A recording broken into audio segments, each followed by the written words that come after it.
So congratulations on Van Helsing, of Thank course. you. Thank you very much. That's what the season 2 finale, right? This epic, brilliant. Yeah, it's great. So what can we expect about season 3?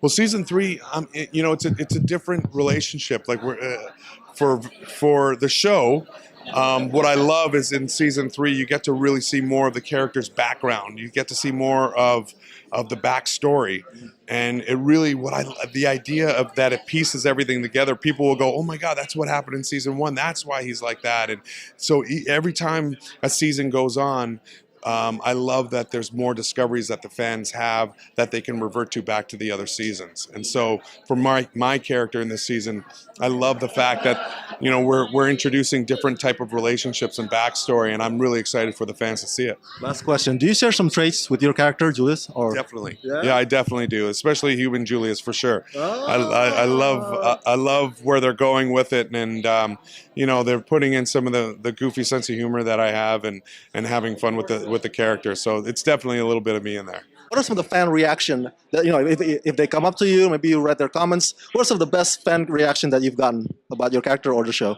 I think it was recently when I was in a drugstore trying to get a prescription filled, and the pharmacist kept looking at me and said, Are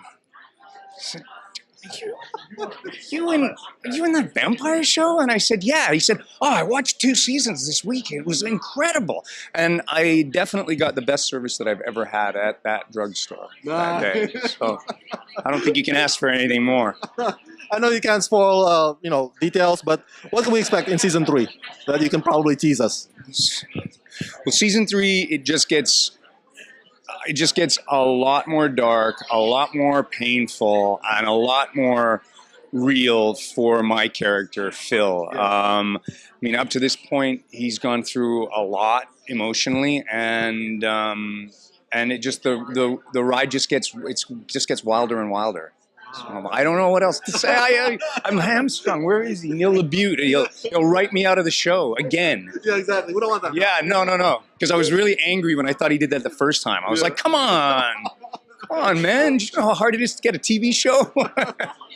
Last question, sir. Yeah. Fan service question. Were you always a fan of vampires? What is it about vampires that you think make them so iconic? That's a great question. I think the iconography of vampires really is rooted in immortality, right? I think it's really that desire that we have. We can't understand that, we're here now, but we're not going to be around forever. And so to kind of see that reflected somewhere, I think is really seductive.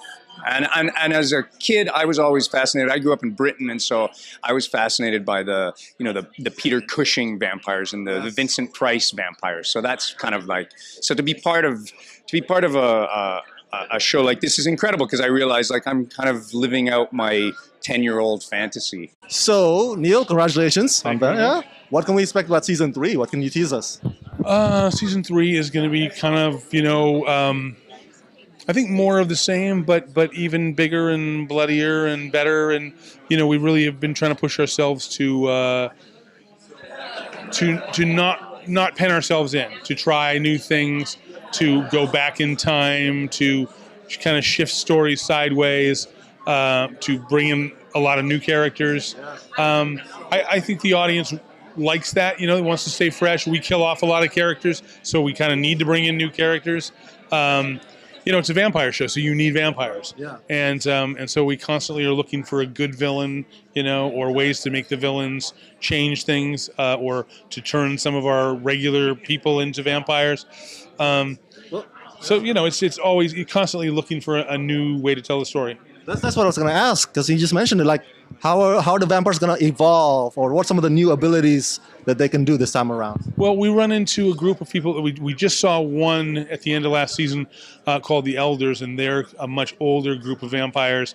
They have a higher set of skills and abilities, changing themselves into other people. The vampires who've been worked on in the laboratories are starting to be able to walk during the daytime, so the sun's not affecting them anymore. So that makes them a very more dangerous group than the ones who could only be out at night. So there's a lot of things like that kind of make the series more dangerous, I think. Last question. Is there more to be revealed about Vanessa Helsing's bloodline in the past, or is it already taken care of? Oh no, we meet several new additions to the bloodline actually throughout the season. So there's more to come.